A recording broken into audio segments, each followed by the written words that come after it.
Hindi, ikaw nga lang yung sabi ko, ikaw na lang ang pag-asa kong huli. Ito, yung comparison. Sige, upo, uparin mo muna yung bossing.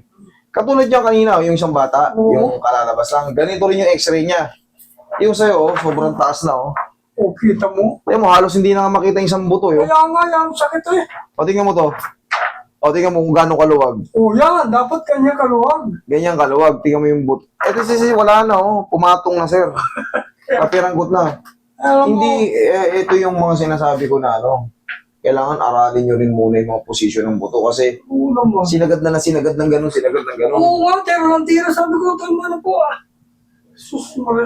Nakailang pa... Ginawa namin ng mga anak ko, sabi ko, anak, umuwi na tayo, papatayin tayo rito. Hindi naman ganyan ang dapat eh. Sabi ko, sakit. Hindi, live. Ano yan? Kagabot ako sa... Hindi. Ipaliwanag ko muna kung nangyari, guys. Umabante na to, sir. Kaya nga, kaya nga. Umabante na to. Umasta. Ngayon, meron po kasi tayong tinatawag na ano, yung degenerative change. Siyempre, umidad na tayo, sir. Yung mga highlighted na white na yan, yung parang yan. Yung mga yan, parang, yung sinasabing osteoarthritis. Pero ang tawag dito, degeneration to eh. Degenerative change yan. Possible na magkaroon kayo ng mga scratch na sa glenoid labrum. Yun po ano yan. Ngayon, bossing, hindi po yan, honestly, eto sa kita ko sa ano to, gusto ko matapat ako sa inyo, hindi to kagad maaayos. Alam niyo yung mangyayari rito? Pag naayos to, tutunog-tunog to. Tutunog-tunog yan ng malalakas. Yung parang may grabita na may nasirang, parang may mga graba ron sa loob. Hindi ko muna siya gagamitin. Hindi, pwede. Wala talaga, no choice kayo kundi gaganon-ganonin yan. Pero gradually ang pagaling nito. Pagkabalik nito, ano ko to, didiinan ko to rito eh. Tapos, pag gumaling yan, yun ang kalalabasan talaga. Hindi kayo makakaiwas. Tutunog-tunog na po siya. Okay lang. Basta Kasi wala na merong sakit. scratch na eh. Yung sakit, kaya ko yan. Mawawala yan. Okay? Sige. Eh wala, eto na yung lumabas sa ano mo eh. Oo nga eh. Kapiragot na yung ano, yung clavicle niya oh. Yun dito sa may acromion boom mo. Tapos saksak siya na nasaksak hanggang sa kapon. Nakalima, anim, pito na yata. Sabi ko, ako po, ano ba yan? Wala. Wala pang Pumasok. Pumasok bossing eh. Pumasok, walang pagbabago kasi nga. Buti na lang, nakita kita. Ito, ganito sabi ko, ito. Ito ang laki. Ito ang mga makakabuhay. Dalawa na yung, ano nito eh, yung ano nito. Pwedeng paangat, pwedeng pahatak, pwedeng, tapos may pipigil. Oo, bahala ka na. May pipigil. Tignan ko muna, bossing. Patatlo mo. Sansan na rin po kasi hanap mo ako sa napapunta ako kay ano. Op. Pinuntahan ni bossing talaga mga prime na yan. Ay, naku po. Prime na ngayon sa era nila yan. Prime na kumbaga. Hindi na kailangan Hindi na. balikan yung mga gano'n. Kaya nga, hindi ko pinababanggit kasi kilala lahat yan. Di ba? Yung mga Tinanong ko kung naka-live. Hindi. Iniiwan. Kahit hindi kami nagla-live. Baka sabihin, Anak, yung dinibis picture nila. mo naman ako para Yes. sikat si boss. Ay, naku, ito. Pero siyempre, hindi naman, nakita nyo, hindi naman binanggit. Magagaling din yan mga yan. Okay naman sana si... Magagaling yan. Magagaling yan mga yan. Alam mo bakit? Ang nangyayari lang dyan, kulang pa sila sa mga kaalaman doon sa ano. Magagaling yan sa ibang ano. Pero mayroon talagang pagkakataon na may kakulangan sa explanation. Kasi ito bossing, hindi lang nila na-explain na hindi kaya to ng ano. Hindi kaya to ng isang ano, paglalo super frozen shoulder na. Hindi na kaya ng isang bitaw. Tsaka nobody's perfect. Hindi ko sila inaano. Talagang magagaling yan, mga pinababanggit nyo yung tatlo na yan. Mga sikat na yan mga yan, kala nyo ba? Sikat na yan mga yan. Ang dami ng mga followers yung mga yan, kilala yan mga yan. Pero kailangan nyo lang maintindihan yung explanation about dito. Pagka kayo, meron tayong tinatawag na adhesive capsulitis. Hindi siya kaya ng isang bitaw. Ngayon, nadagdagan. Yun na yung tinatawag na degeneration. Nagkaroon ng degenerative change. Base ron sa x-ray mo, kitang-kita na siya na nagbago yung itsura. Yun yung tinatawag na degeneration o degenerative change. Pero yung pain nito, mawawala ko to. Kakayakanin kong mawala yung pain nito. Pero ito, kita mo, ang laki ng bukol. Hawakan mo to, sir. Hawakan mo to. Bumaba na yung muscle niya. Ayan o. Supposed to be, walang cuts yan dyan. Dapat ang cuts niyan dito, sa likod. Pag magkakaroon ng cuts sa muscle. Pero pag nagkaroon ka ng cuts dito, Hindi, ibig sabihin, irregular na yung tubo ng muscle mo. Hindi, dapat dito ang cut sa tricep. Kung sa bicep naman, dito. Tsaka dito. Pero pag yan, ang tawag dito ay stiff muscle or muscle spasm. Masyado siyang malaki, oh. Dudurugin mo yan sa pamamagitan ng haplos ng pagmamahal mo. Ganyan-ganyanin mo lang. Huwag mong dudurugin ng isahan. Mawawala rin yan. Pag naayos na to. Tapos, kung mapapansin mo, malambot na yun to. Malamang, siyempre, pinalaw na, nagalaw na ng nagalaw, nadurog yung pinalambot ng pinalambot, akala ganun ang diskarte dyan. Ang tunay na diskarte dyan, tatanggalin muna yung pagkapakat ng head humerus. Tapos, explain mo na hindi ka agad dyan na gradually ang paggaling yan.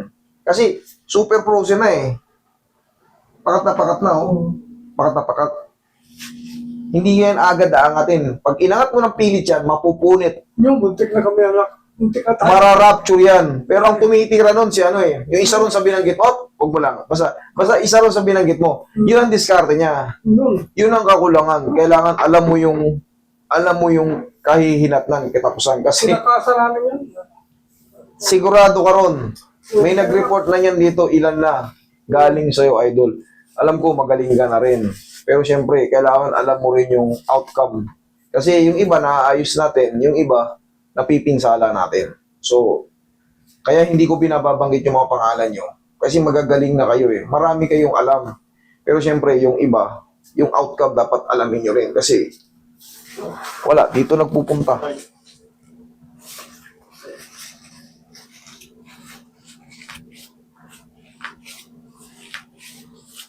Yan mo nga, sir. Yan mo nga yung daliri mo. Okay, good. Very good. Pero may masama. Pinatesting ko eh. Araw-araw yun. Isang kapa ko pa lang, alam ko na parang may ano eh. May ano eh. May sala eh. Kaya, Yan, sakit yan.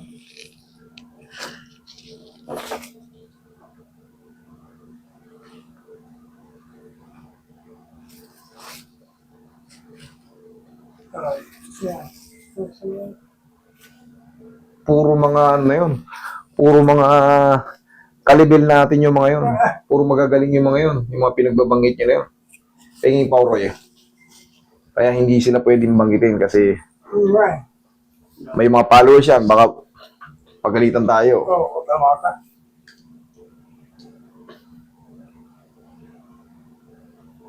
Tatanggalin ko ito. Huwag na sir. Unti-unti yan magbabago. Hindi po yan maaangat kagad kasi mararapture nga po yung ano yan, mga ligaments and tendons.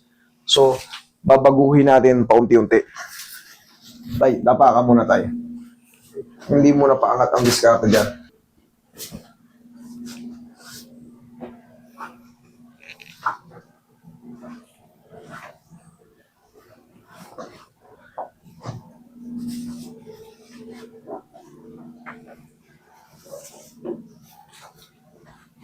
Relax lang tayo, huwag mo lalabanan.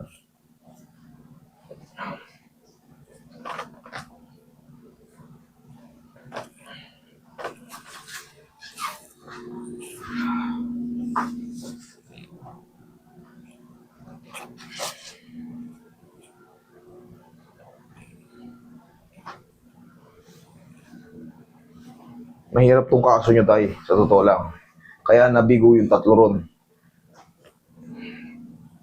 Kasi umasa rin kayo kagad na kaya ng isa. Sa totoo lang, mahirap tong kaso adhesive capsulitis to. Unti-unti pa to. Pero relax ka lang muna tayo. Sige. Pero I'll do my very best. I-explain ko rin sa inyo kung paano gagawin nyo araw-araw. Kaya ganun-ganunin nyo pa yan, oh, unti-unti, para hindi ma-rupture. Kasi pag isang angatan yan, mapupunit yung mga tendon ng ligaments yan.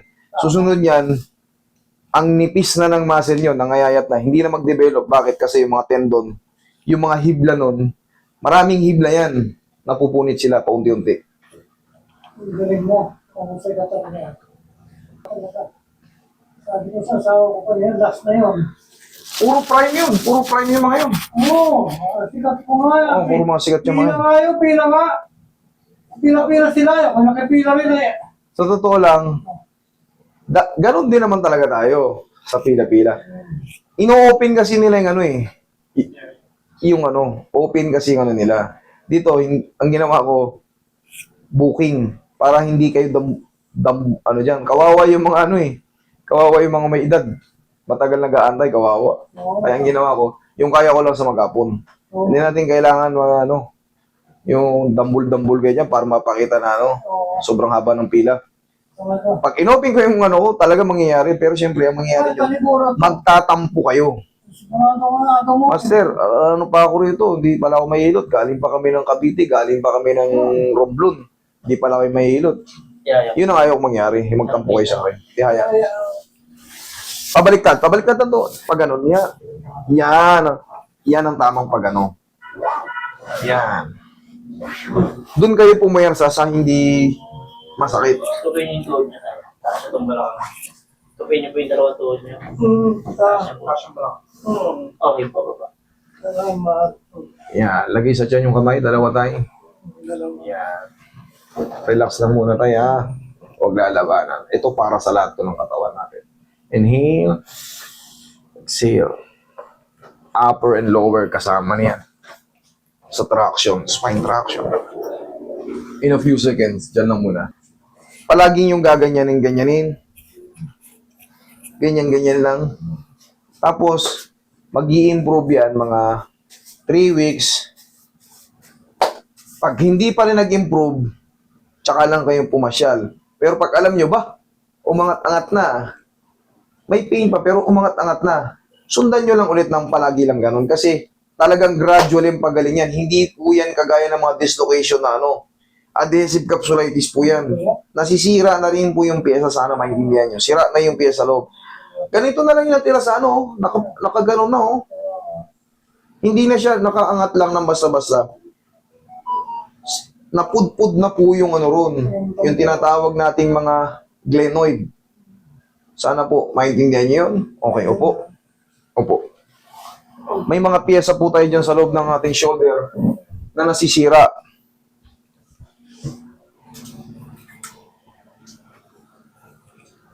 Yung mga paliwanag mo lang, kung buhay na yung gusto, alam mo yan, pasyente mo eh. Oo nga, totoo lang. Wala man sila niyan. Kailangan po nating ipaliwanag loob at labas. Kasi, mas matadamage kayo pag hindi nyo alam yung gagawin nyo at hindi nyo naiintindihan yung mga sira ng mga pyesa ng katawan natin. Ito po yung binabanggit kong glenoid. Oh. Tingnan nyo, may sugat siya sa loob. Yan, oh, mga example yan ng mga Bankart lesion. Yan yun, nasusugat yung panloob. Buo yan, anatomy ng shoulder. Kailangan maintindihan nyo yan. Pag hindi nyo naiintindihan yan, Niramdam ko naman, kumbaga sa isip ko, tama yung sinabi mo talaga. salamat po sa pangunawa kasi yun ang tamang explanation para dito sa mga... Ngayon, ang style nito, pag ganito tayo, isin nyo lang ha, angat ng pangat. Relax lang. Okay. Paunti-unti lang. Kaya naman. Tapos, pahatak. Roy, tukod ng tuhod. Ganito ang diskarte naman dito pag pakat na pakat. Isin nyo lang yung sakit. Kaya, one more. Thank you. Roy, bitaw, Roy. Yakapin mo naman siya.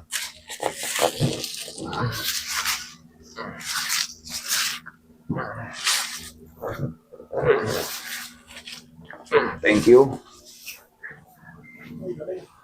Tapos tayo, ito na yung kasunod. Palagi niyong ganyanin. Kaya naman to. Kaya naman. Pag ganito, kaya rin. Yan lang ang lagi niyong gagawin araw-araw kasi yan yung pinaka pang-unti-unti na makakapuwersa kayo. Tay, relax mo na. Lingon kayo, Ron. Ngayon, kahit matabig na ng malakas yan, kahit diinan nyo yan, tingnan mo, humiga kang patay. Oo nga. Kaya nga nasabi ko sa'yo, mawawala ko yung pain yan. Pero, ang pag-angat nito is gradually. Honestly speaking, kailangan maintindihan nyo yun dahil hindi na po ito basta-basta ang frozen shoulder. Ito na yung pinaka-last, adhesive capsulitis. Punong-puno ng inflammation yan at may tama yung loob niya. Kahit pa paano, yung movement, yan, may galaw siya, may galaw-galaw na siya. Hindi na kagaya ng konting ganyan. Tumaas siya, konti pa lang. Kunti pala. Madadagdagan pa yan sa tulong ng mga... Pag ganun ko. Yes, ganun lang po. Tiga. Yan lang po ang magiging ano yan. Tapos, 3 weeks, pag hindi pa rin nag-improve ng ano, tsaka lang kayo magpa-second session. Pero, ngayon pa lang, alam nyo no, Oo. wala na yung mga pain kagad. Wala na. Nadidiinan nyo na. Okay, bossing, maraming salamat.